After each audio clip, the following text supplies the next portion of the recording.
Some of the biggest trends the show created, like, and if you could talk about some of them, like the visible bra look. Well, the bra strap. I think Sarah Jessica just picked it up from somewhere. She liked it, she picked it up. I didn't really say, show your bra strap. Maybe it was like, oh, but my bra strap is showing. I said, yeah, all right, so, yeah, it's okay. And it just... Speed. You did a lot of mixing of downtown and uptown, contemporary runway with vintage from the beginning. Was that a conscious thought? How did that come about? That is my normal, mixing, they call me high-low, mix and match, and this and that. I grew up in New York City. My mom would take me to Bloomingdale's or Madison Avenue. I lived on the east side. At the same time, my grandmother was on Steinway Street, and we used to, in Astoria, and we would shop in Steinway Street. I lived that mix and match life. I never was brought up to think expensive clothes are what you want, or cheap clothes are what you don't want, or I don't know. I grew up mixing and matching, and so I just did that normally in my, expression, my creative expression, because that's the way I saw it. How did the oversized flower pins come about? Well, it started out with Sarah Jessica thinking we need a new accessory. So and she said, how about a flower? I said, flower sounds good. And so we ran and we got a bunch of, a big box of beautiful silk flower pins. And she started wearing the flower pin. We liked the big ones because, you saw them. For me, that's what I'm saying. Like I said before, it's kind of like there's a certain level of my style that's just like a little in your face, a little pop there. So to put a little flower, it's not going to say anything. So of course the big flower, and that's when we did the first movie. I said, okay, we're back after 5 years. Let's hit them with a big flower. Hi, here we are again. You know us. How about the do-rag with the prom dress combo? I don't remember that. What was that? There was like a prom dress with sort of just like a silk Hermes scarf over Sarah. What was the scene? I saw that as one of your notes, but I didn't focus on what that was. I can't remember. So let's let it go. Let's let it go. There were thousands. I don't remember them all. The pearls, you had brought pearls back in. I love pearls. The thing about pearls is the weight of pearls. And they move because they have a certain weight, especially when it's long. It's the way they move. It moves like no other thing because of the weight of the pearl.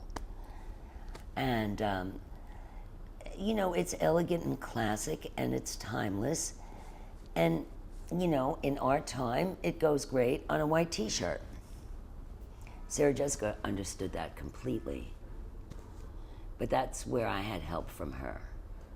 She was into fashion. She got it. So we spoke the same language. Did you ever create an outfit around an accessory because you just thought that was such a great accessory, either aesthetically or you thought it would make the scene? I never really remember creating an outfit out of an accessory, but maybe I did at some point. I just can't really remember. I think that the process of the outfit is more organic than from one accessory creating an outfit. Although, it might have happened. I mean, I do it. I'm doing it right now. Tonight I'm going to a Studio 54 revival party, and I want to go in there with my posse with a statement. And one of the kids that works for me, he's very, very tall and lanky. And so, of course, I want to make him taller because he's so tall that when he becomes taller, he's a literal giant. So I said to him, you're going to wear a top hat, and I'm going to put platforms, Club Kid platforms on your shoes. So I'm going to increase you by about 1.5 feet, and you figure out everything in between. Why do you think real women went to such lengths to emulate the styles they saw on the show? I don't know. I think probably because women, I think what women got from the show, as I said before, is they learned to have fun with their clothes and themselves. And the timing was right because women were coming into their own. And it was kind of an emancipation. So I think, they saw different looks or pieces or ideas, and, they got it, they related to it, and they went for it.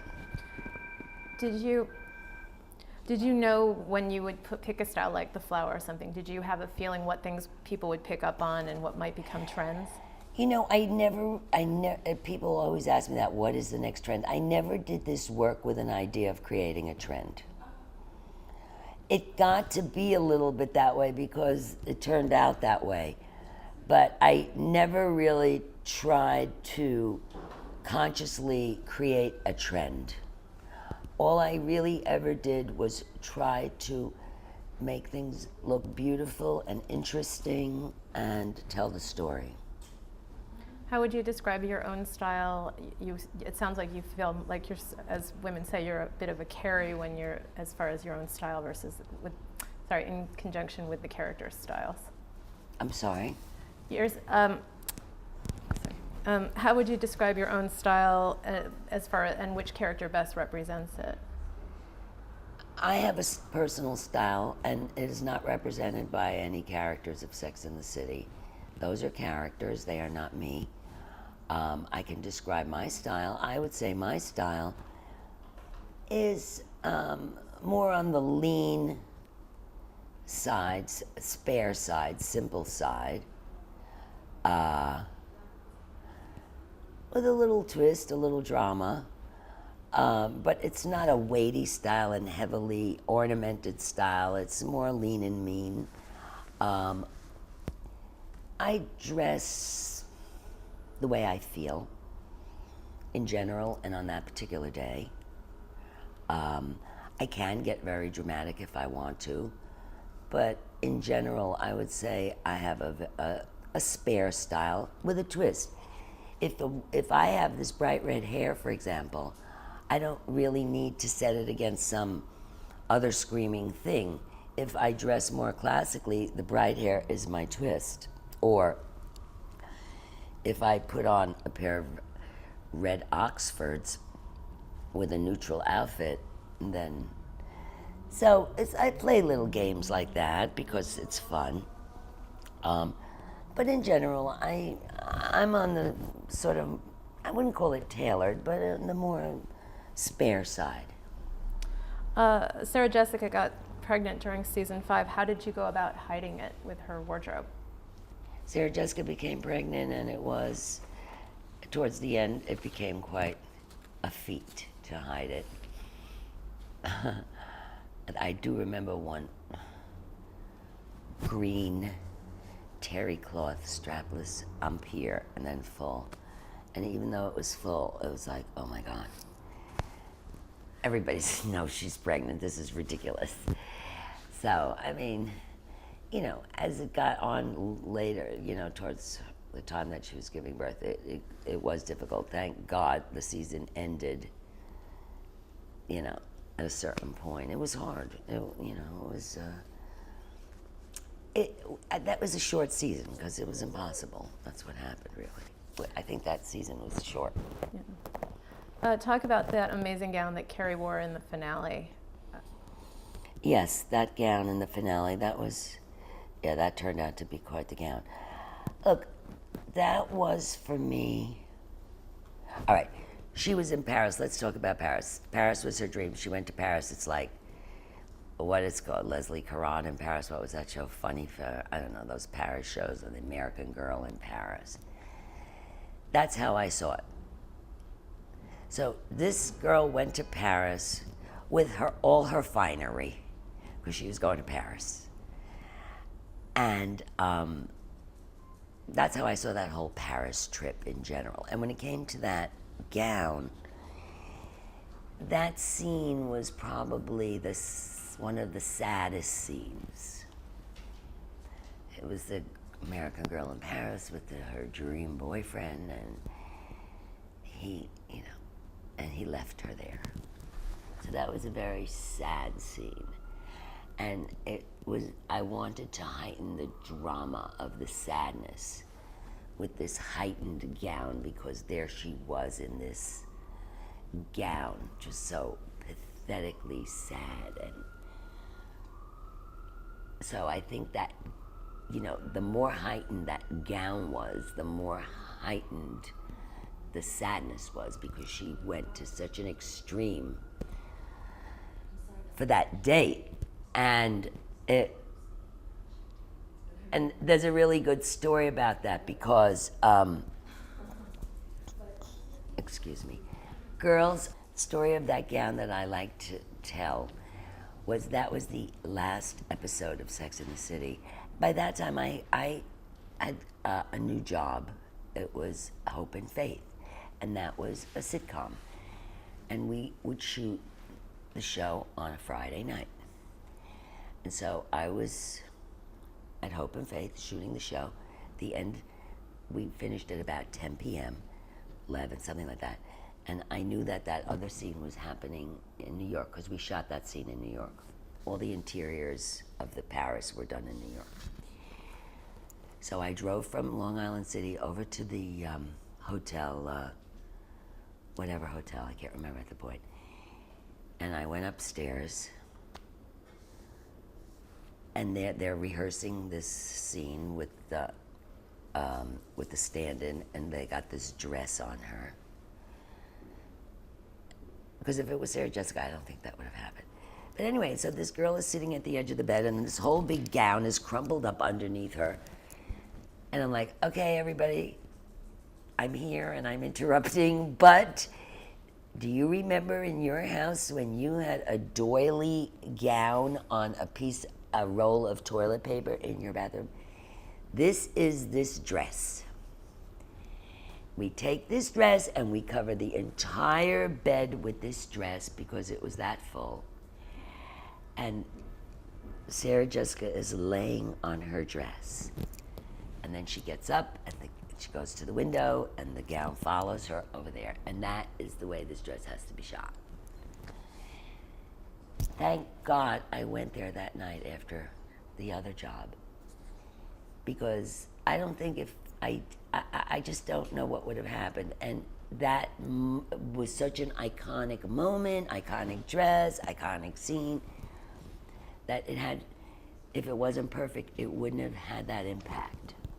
So that's my story about that dress. Oh, how Versace. Versace. Did everyone agree to using this great couture dress from the beginning, or did you have to sell anybody on that? I don't think so. So where are all the clothing now? Did you keep anything in case there would be a movie? All the clothing now is everywhere. It's everywhere. I don't keep clothing. I'm not a collector. I'm not a warehouse. I sell my creativity. Some costume designers, warehouse their clothes and do all kinds of things with them. Me, I just want to move on. I have a million ideas. I can always pull an idea out of my hat and go with it. My clothes that I sell are in my store. Excuse me. I have a few pieces here and there, but it's nothing like In your 6 seasons on Sex in the City, what were your proudest achievements? My proudest achievement of Sex in the City is that I developed a relationship with women all over the world who enjoy my work and respect my work, respect me, and open their arms to me. That is my greatest achievement. Why do you think the show became such a huge part of pop culture? The show became a huge part of pop culture in my mind because it was the right show at the right time in the right place, and it just hit the nerve, and it spoke to the people the way they wanted to hear it.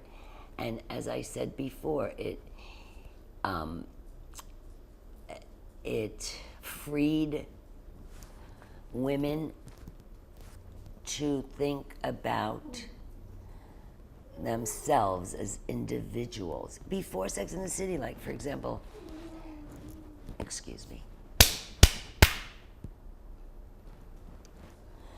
Before Sex and the City, women, professional women that went to work, they would wear suits, skirt suits, you know, and they would dress like the man dresses in an office, for example. Or they would also, before Sex and the City, people would dress head to toe on designer, because that was like the way you did it. I think that Sex and the City threw all those things down. Women went to work sleeveless, bare arms, low cut, high heels, whatever. They're still smart, they still do their job, but they do it and they feel the way they want to feel. Maybe some don't wear high heels, maybe some, but I'm just saying it broke down the uniform and it introduced the individual approach. In 2008, the first Sex and the City movie was released. How did you feel about returning to the characters again after the hiatus? When we did the first movie, it was really fun to come back because it was 5 years had passed, so it was like a reunion. And everybody was in a great mood to start this movie, and it was very, very positive. Have you been approached about working on the CW's upcoming Sex and the City prequel, the Carrie Diaries, that they want to do? I have not been approached to do the prequel of Sex and the City, but I have a relationship with the CW, with Dawn. Well, she's moved on now. But one of my assistants from Sex and the City went on to do Gossip Girls and is now doing the prequel. That's what I heard. Talking about other shows that you did, how did you end up working on Spin City? Barry Johnson. I think it was, yes. Because Barry Johnson at that point was no longer with Sex and the City. He was a producer on Sex and the City. He left Sex and the City and he went with ABC and Disney. And he called me about Open Faith. That was the one? Spin City. Oh. I think it was also Barry Johnson. Yeah, Barry I was always like one of the first people Barry would call. We worked from the very beginning together. I think the first time we worked together in Florida was with a TV series that we did 6 episodes of called Grapevine with David Frankel. So that goes back 90. Yeah. How did working on a more traditional sitcom compare to doing the wardrobe for Sex and the City? Spin City? Yeah. I loved Spin City because it was the first experience I had with a sitcom. The sitcom being the actors, they play the whole scene. It's not like, say, 5 words cut, and they rehearse all week, and then they play the whole thing in chronology in front of an audience. So it was like theater to me. It was it was a new experience, and I really loved it because it was new, and it was a new way of doing it. I had never done that before. I really enjoyed that. I enjoyed the cast, Michael Fox. It was good, and I enjoyed that. And then I did another one which was Hope and Faith. It was another sitcom. It's great because on the Friday night when you go and you produce it, you perform it and they shoot it. I mean, they usually do each scene twice, and there's an audience. And you're back there and you have your changing rooms in the back, and they come and you change them and then they go out for the next scene.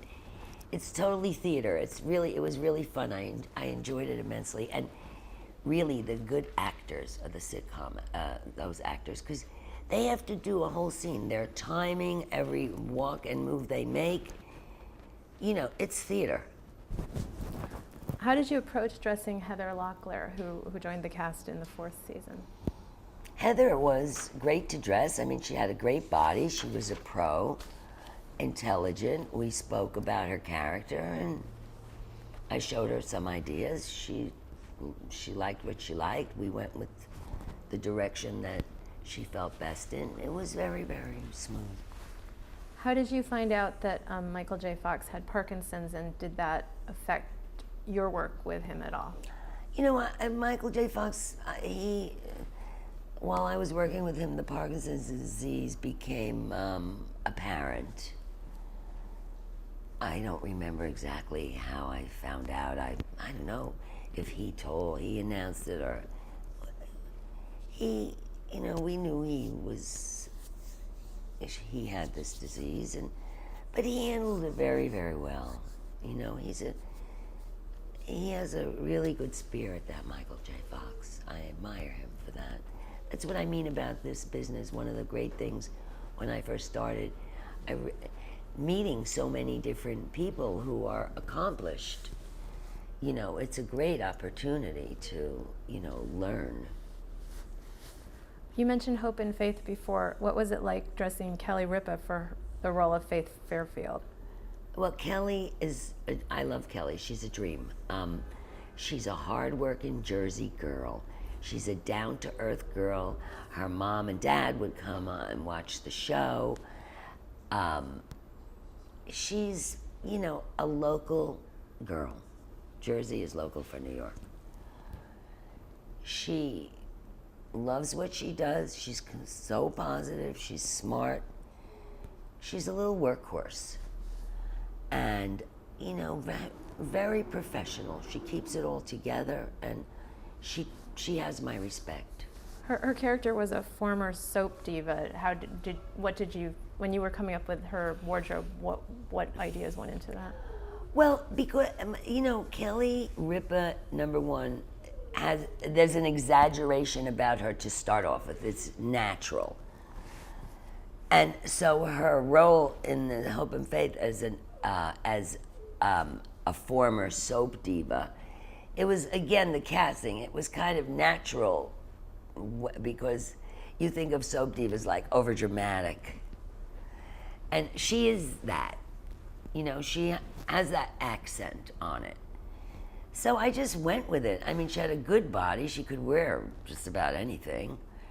So I didn't have too many limitations in that level of it. So it was like, and she's a comic, like, I don't know, not loony, but, kind of, and I just went with it. I mean, she had, her character had a self-consciousness of her clothes. It was in her character. She thought about her outfits, even though they could have been a little kooky sometimes. But, she wasn't like,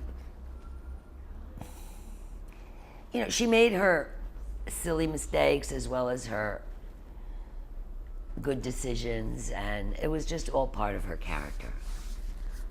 Along with Sex and the City, you also worked with Darren Star on his other projects, the one-hour dramas, The Street and Kashmir Mafia. Why do you think you work so well together? Darren and I, through our relationship on Sex and the City, and we got to know each other, we sort of became good friends. I respect Darren. I respect his approach to his professional approach. And I like him as a person. He's very down to earth on a personal level. A good example would be, I go to Darren's place in the Hamptons one time, and I bring a thing of caviar. And he's home alone, and I'm there. And I said, I know you love caviar, so I brought it for you. And we stand in the kitchen, open the can over the counter, eating the caviar. With Darren, it's not pretenses or anything like that. He's just, he was brought up kind of New York, Westchester. And, he's like real straightforward and secure, and I'm very comfortable being around him. In 2002, you were hired as a consulting designer for the CBS daytime drama Guiding Light. How did that come about? I don't remember how that came about. Oh, I remember. Okay, Guiding Light, the producer had this idea that they wanted to upgrade the look of the Guiding Light. And they had a designer there who was a really very nice guy, and good. And I came in as a consultant and kind of, I worked, I think I kind of worked full time on that for a little while, like during the hiatus or something. And I just kind of like invigorated it. I mean, that's really what I do. I can invigorate something. And so that's what I did. I made it just a little more, I made the lines a little bit more distinct. I made the colors a little bit more distinct. I tried to, develop the characters with a little bit more interest based on their roles. In the beginning, it was a little confusing because there's so many characters and it moves so quickly. That one was a new one on me, and I enjoyed it for that reason. I mean, you cannot imagine how quickly these soaps happen. I don't even know how they remember these lines. It's crazy, but it was fun because the speed of it was just so, new to me, and I just got into it. I like that. Talk about working on Ugly Betty. What were the biggest challenges about doing costume design for that series? The biggest challenges for me on Ugly Betty were the producers. For different reasons, the producers were not close enough to a show that is a fashion-oriented show. The show was written as a fashion-oriented show. It's a magazine with all these characters. The producers, while they were nice people, normal people, their experience was not fashion, and they were forced by the nature of their position to make decisions that they were not equipped to make. They were good producer-directors, they were good producers, but they were not fashion people. And so when they didn't understand a lot of the fashion that was coming through. It was unknown to them. The producer-director was like a surfer guy whose dad raced cars, who was a really good director. I respected him because he could see the scene before he did the scene. So he made sure that every detail he got. I watched him do it, and I totally respected that in him. But he even said, this is the last fashion show I'm ever going to do. I hate this fashion things. He's a surfer guy from California. He's like, he don't know about fashion. But that was, he was that was his job. He was the boss. And then there was another boss who was off on another tangent. So that was the most challenging. The actors were a piece of cake. They loved the show, they loved their roles, they loved the clothes, they were on it. We were all together on it. So some of the issues, was it that you were trying to make them more high fashion and they wanted it? Yeah, for example. And it was a fashion, it was a magazine. And what did the producers and director, what were they? They didn't understand it from that point of view, that's all. They didn't know what they wanted. They didn't understand. For example, the guy that, he played the gay guy role. The Mark character. Mark. So, I don't know, there was one scene that I said, it was in Central Park or something.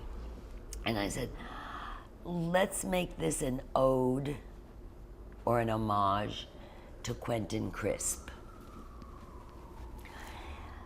Not in your face homage to Quentin, just, the way you make an homage to Chanel or whatever. Oh God, they just didn't understand why this guy was wearing a hat sitting in Central Park. I don't even remember the hat, but it could have been a derby for all I know. It became, the silly, crazy little things became issues sometimes because of lack of understanding. You see, we did the pilot of that, and the original director of the pilot, Sheffield, what was his first name? He was really good. He was very visual. He was, he saw it that way. And he was the first director he did the pilot, and that's where the look of Ugly Betty got established. But then he left. He just did the pilot. He only does commercials. He doesn't whatever. And then the permanent crew was hired to do, the episodes. Thank God for him, because without him at that point, we would have never been able to do that look. But he got it, so we established it.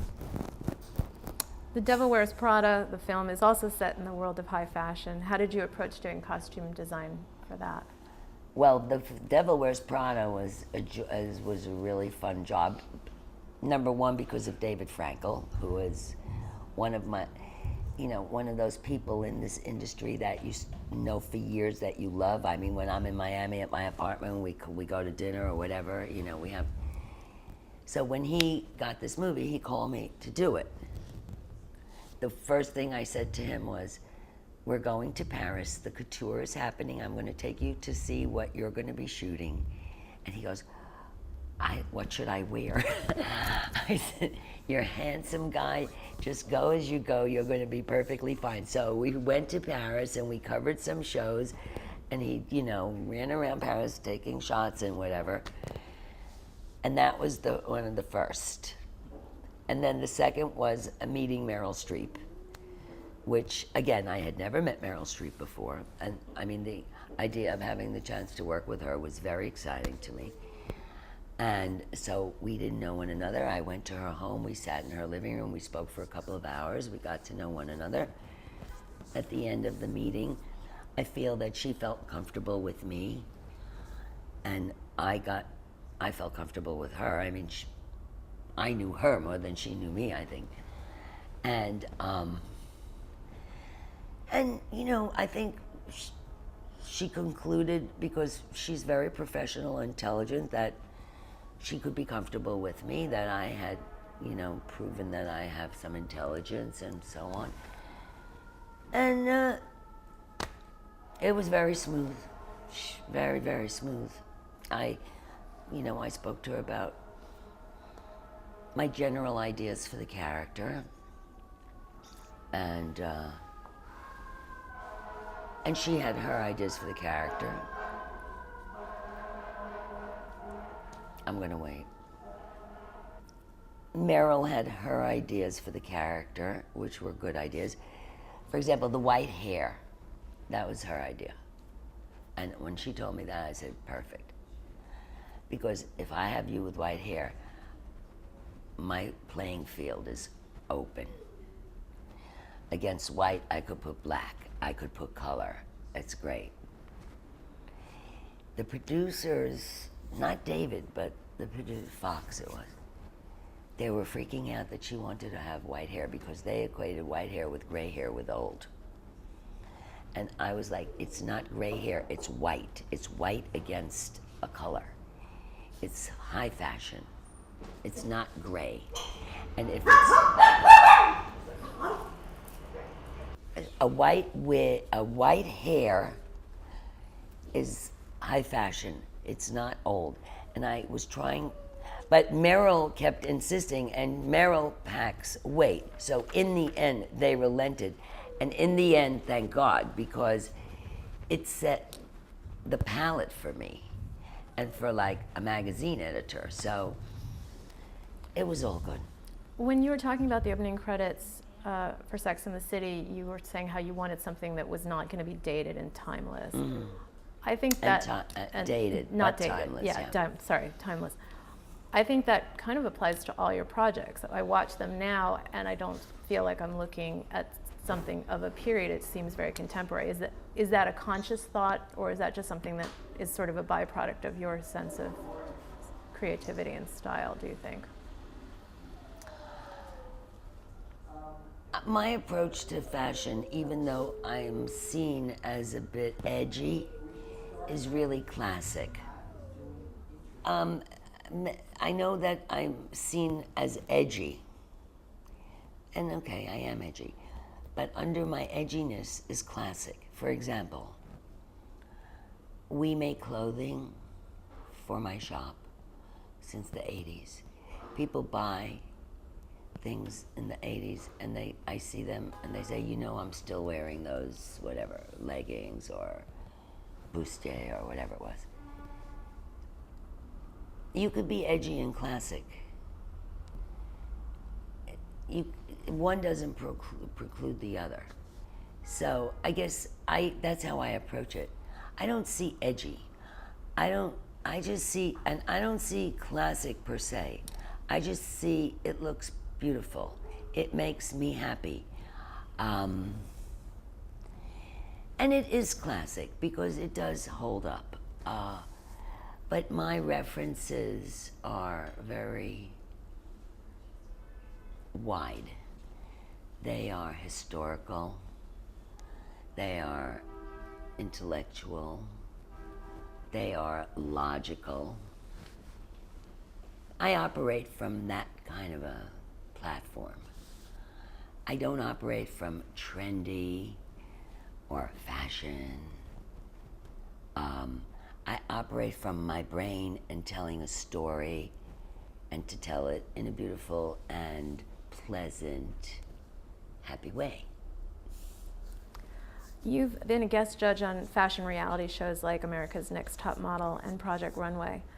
What made you decide to lend your expertise to those kind of projects? When Heidi Klum first started her show, Project Runway, she asked if I would come on it, on the first show. And, you know, I know Heidi. We met each other on Spin City because she had a role in Spin City.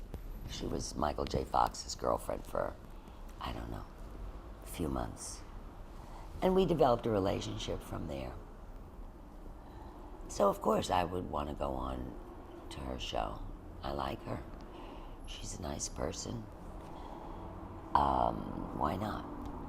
I did that really on the personal basis because at that point I didn't even know what these kinds of shows were about. It was one of the first ones. I mean, I knew what it was about when it was explained to me, but it wasn't like I had some other reason. It was just Heidi called me and I said, of course.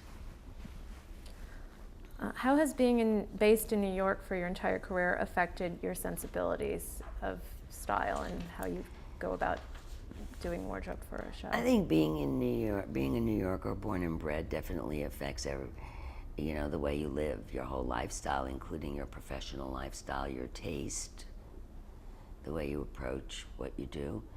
Living in New York is living in a compressed, multifaceted world, and it is the most you receive such a strong and constant information of culture, of lifestyle, of finances. It goes from the homeless to the Park Avenue. New York is just this world that offers so much information. And having been born and bred and lived in it, born and bred means I go up and down these same streets all my life. Sometimes I'm driving around uptown or wherever and I'm going, I'm still going around these same old streets.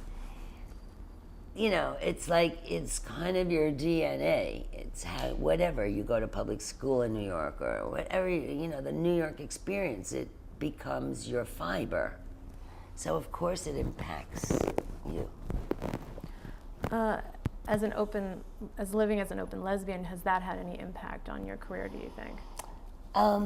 Lesbianism is, you know what, being gay, to me, it's just being gay. It doesn't, I don't carry it into, my imaginations, but gayness per se, I'm gay. I don't politicize, it's just me, but it has nothing to do with my values, who my friends are.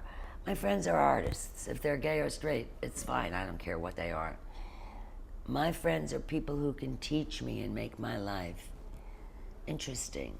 And from my own point of view, as far as being gay, it's really not. I don't really think of it one way or another.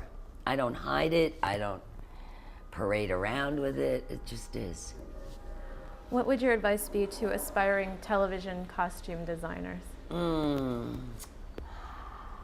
I would say identify your assets and develop them to expertise. The reason I say that is because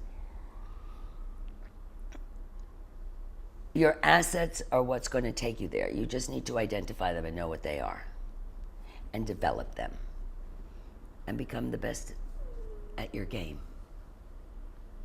What do you think has been the secret to your success in your career? What I just said is one of the secrets to my success. I knew what I was good at and I went with it. I didn't go with what was difficult for me. So specifically? Specifically business and fashion. I knew both of them. I didn't want to be a lawyer. I didn't want to be an economist. I didn't want to be whatever in the government. I wanted to be in my own business because that's how I grew up, with my family all in their own business. That's what I knew.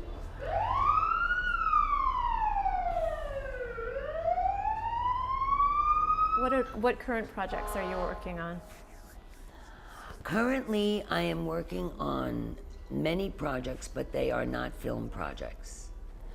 One of the projects that I'm working on is I'm designing homeware for a homeware company, sheets, bedding, towels, bathroom, beach towels. And it's fun, I'm enjoying that, because again, it was something new. And what company is that? It's called Extreme Linen, and it's a popular priced product that will go in, let's say, on TV shopping or Target or volume level, which I also enjoy.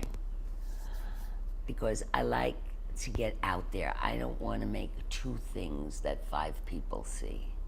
I want to make thousands of things that millions of people see. So I'm working on that. I have that project going on right now. I'm going to China for Maybelline in November. They're a client of mine, and I'm presenting a New York fashion, linking fashion and makeup and hair for the Chinese press and beauty press, fashion press. What other projects am I doing?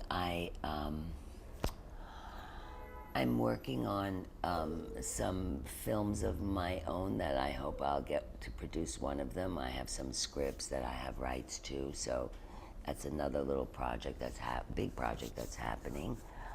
I don't know, there are many other projects going on, but they are, I have some brand tie-in projects with Kotex and Procter & Gamble, so that's another arena of my work. And the biggest and closest thing to me right now is I am going to turn this place into my store. I bought the property behind me. I'm going to break the walls down. It's going to be a store that goes from Bowery to Elizabeth Street, and that's my big project of the moment, and why people are coming in and asking me for my time because I have to go talk to an air conditioner man. So final question, what are your career aspirations at this point? You've done so much already. My career aspirations are no different than they ever were. I get on my surfboard and ride. I don't, try to, strategize and projects and so on, and I want to do this. I find it's like I sit at the edge of the beach, the wave comes, it brings in some shells, it brings in a pearl, it brings in whatever. I pick it up and it's there. Thank you.